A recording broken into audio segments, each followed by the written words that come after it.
বন্ধুরা সবাই কেমন আছো? সাধারণ দুপুরের খাওয়া নিয়ে আর এখন দেখো ঘড়িতে কটা বাজে, এই 12টা 35 হয়েছে।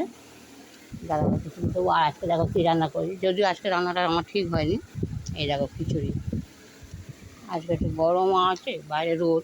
এই দেখো বাইরে একটু রোদও আছে, আমি করে ফেলেছি খিচুড়ি। গরম দেখে নাও। আর তার সাথে এই যে পটল ভাজা, এটা যদিও আজকের না, কালকে ঘরে পটল ভাজা আর এই ডিম ভাজা, এও কালকে আজকে গরম করেছি। আর একটু ভেন্ডি ভাজা ছিল, সেটাও গরম করে রেখেছিলাম। আর দেখো করেছি এটা যদিও আজকের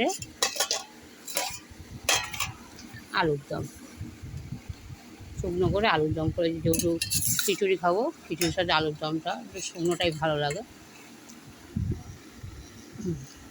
দাদাভাইকে দিয়ে দিই, খা, সে বলবা কেমন হয়েছে। সেটাও গোটা আলুটা নিয়ে মুখে ঢোকাচ্ছে।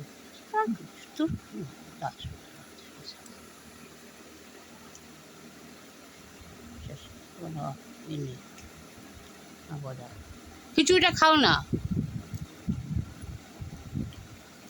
কেমন হয়েছে খিচুড়ি? নুন ঠিক আছে?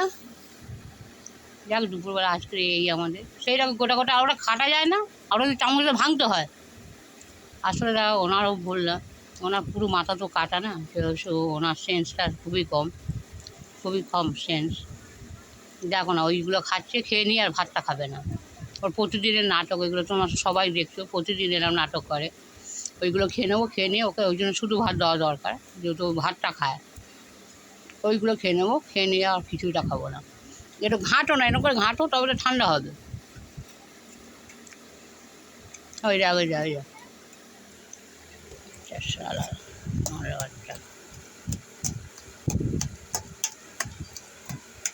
এগুলো না একটু কেটে কেটে না দিলে ও পুরো গোটা গোটাটাই মুখে ঢুকিয়ে দেবে।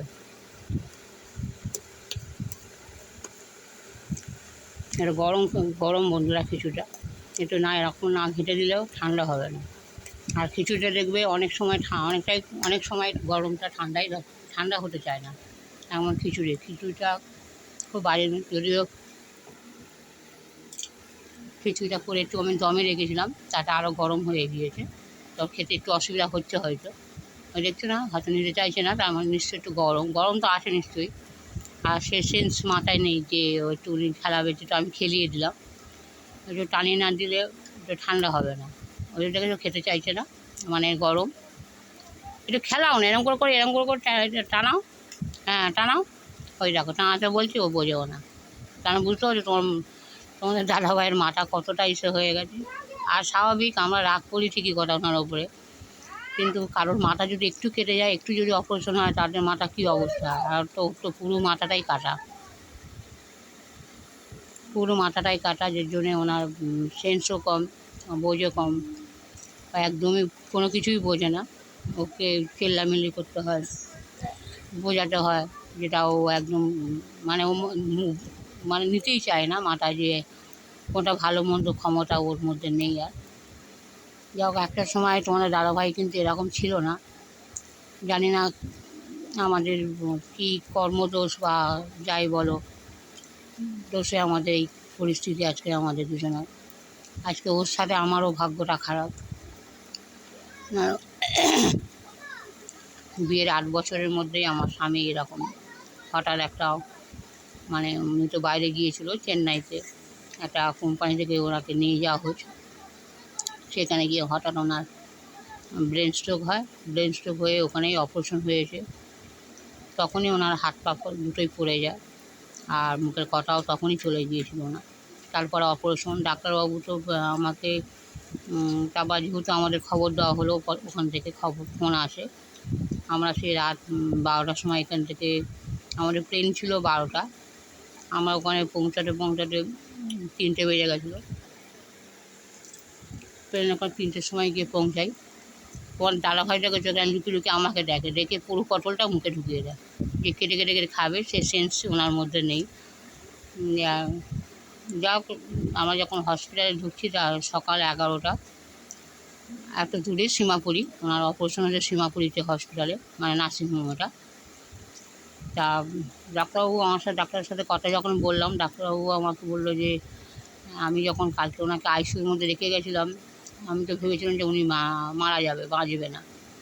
কারণ ওনার মানে এতটাই মানে শরীরটা খারাপ ছিল যে ওনার বাঁচার কথা না, কিন্তু হয়তো ভগবানের দয়াতে উনি বেঁচে গেছে যখন, আর আমি ওকে বাঁচিয়ে দেবো। আমি তো একটুখানি ভেঙে পড়েছিলাম, কান্নাকাটিও করছিলাম যে যেহেতু আর তো কেউ নেই উনি ছাড়া আমার। তা যাই হোক, অপারেশনটা হলো, প্রায় সন্ধ্যে পর্যন্ত অপারেশন হয়েছে ওনার। অপারেশনের পর অপারেশন সাকসেসফুল হয়েছে। বেডে দেওয়া হলো, বেডে দেওয়ার ওটা জ্ঞান ছিল না। তা প্রায় অনেক সেদিনটা পুরোটাই জ্ঞান ছিল না। তারপরে যখন জ্ঞান ফিরল, মোটামুটি চিনতে পারছে, মানে খুব স্পষ্ট চিনতে পারছে না, যেহেতু মাথার পুরো অপারেশনটা এক সাইড পুরো অপারেশন, আর মাথার হাড় নেই, হাড় দেয়নি। তোমার দাদাভাই এই সাইডটা দেখলে বুঝতে পারবে না, কিন্তু ওই সাইডটা যখন বাঁ সাইড দেখবে পুরোটাই অপারেশন করা, পুরো কানের নিচ পর্যন্ত অপারেশন করা, পুরো মাথা দিয়ে ঘুরিয়ে। তো সেই কারণে ওনার সেন্স। চুপচাপ খাও, হ্যাঁ একটুখানি করে জল খাও, এক ডুব করে, হ্যাঁ এক ডুব করে জল খাও। দেখো অল্প না খেতে খেতে বলে খাবো না, এবার খাও, এবার ভালো লাগবে। দেখো ওটা লঙ্কা, লঙ্কাটা ধরো, লঙ্কাটাও দেখো না, তো লঙ্কা, শুকনো লঙ্কা ছঁকেছিলাম। যাক, যে উনি যে তবে একটা কথা বন্ধুরা, যে যারা স্ট্রোক হয়ে মারা যায়, হয়তো কষ্ট হয়তো ঠিকই লাগে, কিন্তু সেটাই হওয়াটা দরকার। কেন দেখো, একটা মানুষকে নিয়ে, ওটা রুগী পেশেন্ট, ওকে যে ও যতটা হয়তো কষ্ট পাচ্ছে কি জানি না, ওর মনের মধ্যে কী চলছে, কিন্তু যারা করছে, আমি আজকে করতে করতে বুড়ি হয়ে গেছি, ওর পিছনে করতে করতে। আমি না আমার না স্ট্রোক হবে, না আমার সুগার হবে, না আজকে আমি বুড়িদের মতন। ওর জন্য তোমাদের সামনে আমি যেতে চাই না। আমার এখনই মানে আমার চেহারাটা এখনই এমনই হয়ে গেছে, পুরো বুড়ি। যেহেতু আমার বেশি বয়সও না, আর আমার বেশি দিন বিয়েও হয়নি, মাত্র বিয়ের 8 বছরের মধ্যে উনি পেয়ালাস। 8 বছর, বেশি সময় না, সংসারও বেশি দিন করতে পারিনি। তবে বেরিয়েছি অনেক। আমার স্বামী স্ত্রী প্রতি বছরে উত্তর ভারতে ট্যুরে চলে যেতাম, ভালো লাগতো। ভাই স্ত্রী 24 দিনের জন্য। আমি এমন কোনো জায়গা নেই যে আমি ঘুরিনি, সব জায়গা আমাকে ঘুরিয়ে এনেছে। কাশ্মীর 2-3 বার গেছি, সিমলাও গেছি ওরকম, দার্জিলিং, জলপাইগুড়ি, পাঞ্জাব, হরিয়ানা, রাজস্থান, আজমির শরীফ, দিল্লি, আগ্রা, ভুটান, নেপাল, সিকিম, আমি সব জায়গায় ঘুরে আসা হয়ে গেছে দুই স্বামী স্ত্রী। যেহেতু তোমার দাদাভাই চাকরিও করতো, চাকরির সাথে সাথে ওনার ট্যুরের ব্যবসা ছিল। তা সেই ট্যুরের ব্যবসা খাতিরে আমিও ওনার সাথে আমাকেও নিয়ে চলে যেত, যেহেতু সংসারে দুজন মানুষ আমরা, এই কারণে আবার দুজনেই ঘুরে বেরিয়েছি।